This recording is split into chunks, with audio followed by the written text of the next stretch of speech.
The first significant piece of Elden Ring DLC has been confirmed, and this early guide will teach you the key details you need to be aware of. Although the developer's initial announcement was incredibly vague, it did confirm some crucial details for Elden Ring players and those who were considering visiting the lands between for the first time. We want to go into detail about all you need to know about the first significant Elden Ring DLC and its release right now, because anticipation is growing. Elden Ring DLC name. While there had been a lot of speculation about the name of Elden Ring's first story expansion, those rumors missed the mark. The first major Elden Ring DLC is titled Shadow of the Erdtree. The developer's announcement reads Rise Tarnished, and let us walk a new path together. Elden Ring's story centers around the Erdtree, so it's not surprising to see the first DLC included in the title. Elden Ring DLC release date. Unfortunately, Shadow of the Erdtree's release date was not announced by From Software. The creator merely states that work is ongoing on Shadow of the Erdtree for Elden Ring. Shadow of the Erdtree appears to have been in the works for at least a year, having been in development since April of last year.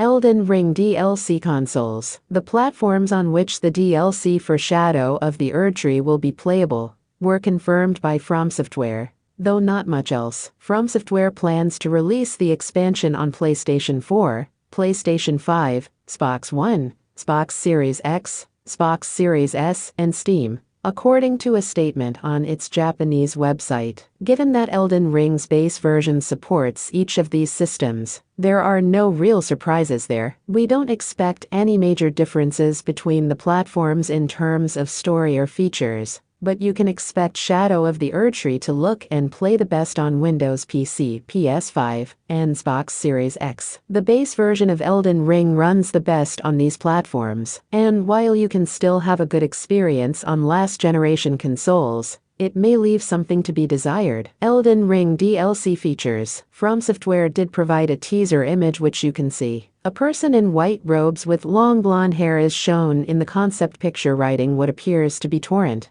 the player's steed in the original Elden Ring. Although it hasn't been confirmed, there is speculation that the figure riding through the eerie landscape with what appears to be a bleeding gold Erdtree in the distance is either Miquella or Queen Marika. The expansion is expected to include new areas, NPCs, weapons, armor, items, spells, bosses, missions, and NPCs based on From Software's DLC for its Bloodborne and Dark Souls series. Beyond that, we are unsure of anything, though Elden Ring lore specialists and data miners may fill in some of the gaps as we move closer to the game's release.